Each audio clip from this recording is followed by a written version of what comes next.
Ayan, good morning guys. Ayan, nag-washing ako ng motor. And naisipan kong baklasin ang kaha para linisan din ang loob. Napakahalaga na nililinis natin pati ang kaloob-looban na yan. Insides na yan, mga hindi nakikita. Gawa ng wala tayo flash. Ayan. Yung splash pad ba yan? Mudguard na yan. Butas-butas yan. So, napakalaki ang tsansa na pasukin yan ng mga lupa-lupa, maliliit na bato. Yan, mga buhangin, which is yun ang nasa loob. Kanina, nilinis ko, hindi ko na videohan.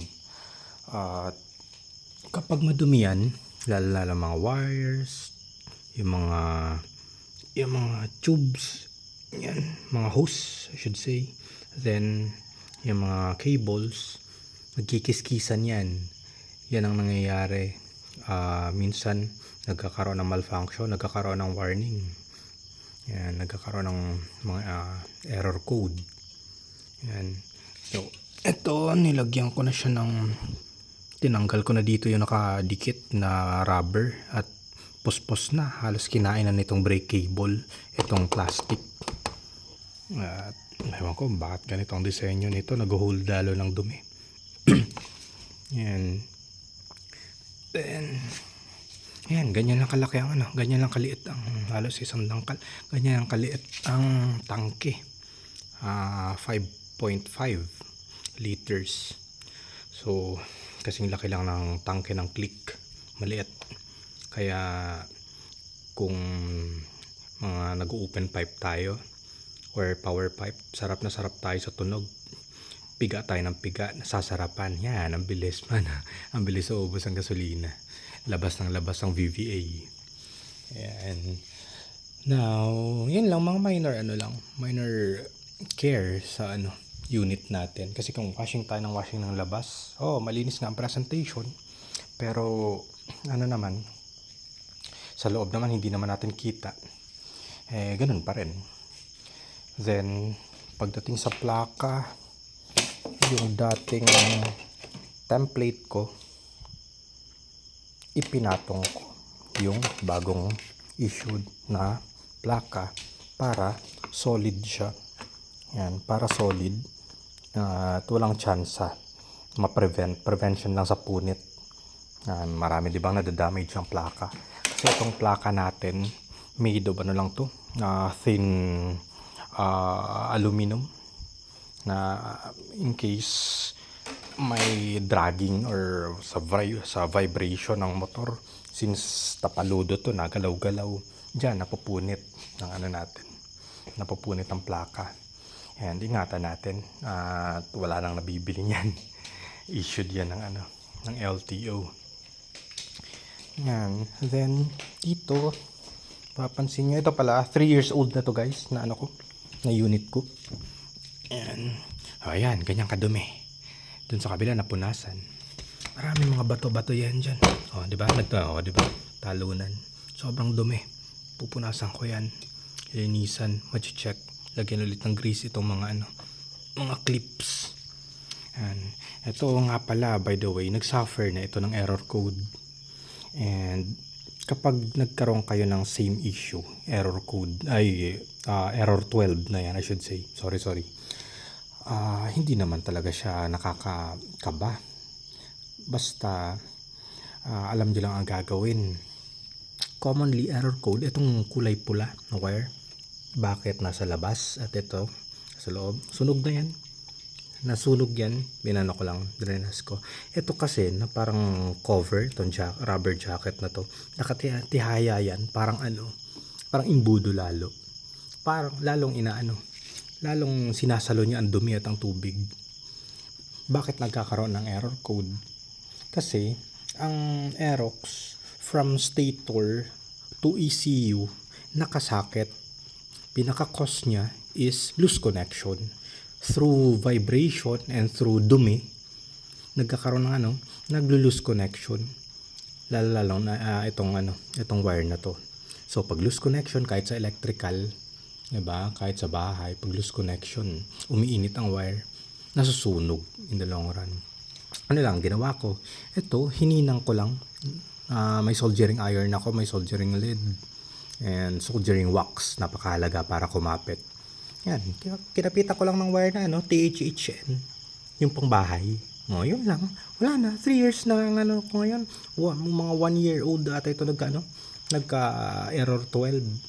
So ganun lang siya kadali guys, ganun lang siya kasimple.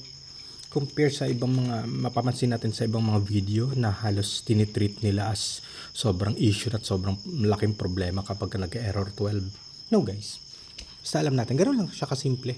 Kayang-kaya natin i-DIY. Yan, putulin na natin yung direkta na natin. Like bibili pa tayo ng mga sa Lazada, Shopee or I don't mean anything about ito mga online shopping na mention ko lang yung mga source ng mga binibilhan. Yung mga bibili sa mga online shopping na yan ng mga say ganito certain brands, specific brands ng mga sockets na guarantee na daw na hindi na masusunog. No, basta loose connection, anything na may kinalaman sa electricity, pag loose connection, masusunog yan. I hope kayo mag-comment kayo tungkol sa bagay na yan. Then yan, lilinisan natin. Then ganyan lang kalaki ang tangke ni Aerox 5.5. Kasing laki ng tangke ni Click. So napapasarap tayo, 'di ba? Napapasarap tayo sa na MTR8 MTRT. Ang pipe ko minsan napapasarap, agad-agad na nangangalahati. Balikan, sarap na sarap sa patakbo. So ayan, na-share ko yung tungkol sa plate number. And dito, nagpalit ako ng aftermarket. Dito, di ba, mapapansin natin, pag nagpapatakbo tayo, may parang bumabangga ito. Tumutunog. Minsan, nakaka-istorbo din ng nakaka-irita ang tunog. So, ang ginawa ko, ito ang ginagamit ko. Itong rubber na to, siya, 'di ba sa mga aircon, yung mga copper tube, yung mga tanso na tubo ng aircon, meron siyang insulation, may insulation siyang rubber ba? Parang Yan, ang ginawa ko, nagputol ako yung manipis lang na size. Guys. Yan, ang ginawa ko, pumutol ako na enough lang, tamang size, ganito lang halos, kasing laki ng daliri. And ginawa ko stapler ko siya. So once nakalagay na siya dito yan sa ilalim di ba, yung pinagsasabitan ng lock nito, ipapasak niyo lang yan siya dyan, which is yun ang ginawa kong solution. Nasa ko siya dyan. Yan. Or hirap ako, isang kamay ang gamit.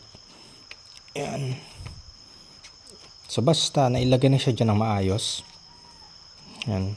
Ilagay siya dyan ng maayos, may position ng maayos.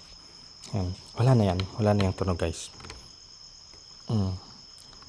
Wala na siyang tunog kasi may goma na, hindi naman siya visible. Hindi siya pansinin, wala na, parang walang nangyari. Ganun mga style ko.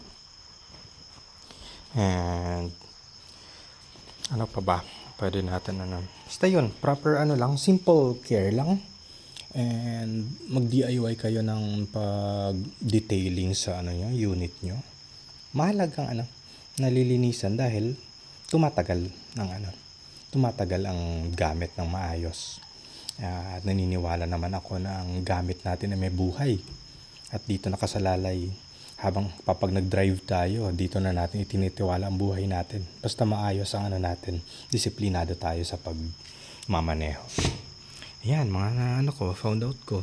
Sa 3 years, nagkasugat ang chassis. I-retouch ko na lang siya ng i-retouch ko ng paint. Yan. Or ng primer muna na spray. Then black paint na gloss. Ganun lang siya Ayan. Na-check ko din yung laman ng na dapat na pala dagdagan, laman ng coolant. Ayun, yung reservoir niya. Ayan. And gano'n lang, kadali ang So, I hope may konting na i-share ako sa inyong bagay na nakatulong. At sana ma-appreciate na. Na-appreciate ninyo. Then, ganito ang style ko guys. Pag nagtatanggal ako ng mga bagay-bagay na may screw, binabalik ko muna, nilalagay ko muna ang mga screws na yan. Ayan. Yan, mga, yan, mga nuts. Yan. Nang sa ganon, hindi nangangalat at hindi nawawala. Malilito ka. Huwag tayo aasa or magtitiwala sa sarili nating sa sarili nating memorya pag nagsisimula tayo. Kasi habang ginagawa natin, syempre napapagod ang isip natin at pagkatapos niyan, lito na tayo kung nasa na ba. Ayun, ang mga minsan labis ang tornilyo. Yan, minsan nalilipat natin kung saan nakalagay. Ayun. So, yun lang guys. Ride safe tayo lagi. Yun ang lagi ko paalala. Then, habaan natin ang pasensya natin pag nasa kalsada. Then, magkakapatid tayo. Mag-share share the road lagi. Kakapatid tayo lagi sa kalsada. Papa 4 wheels man tayo. May nagbebisikleta man dyan or whatsoever. Dala tayo lagi ng mahabang pasensya pag nagda-drive. Para may iwasan ng road rage, may iwasan ng inip. Ayan, enjoy lang natin. Ingat tayo lagi guys. Salamat. God bless. Good morning ulit.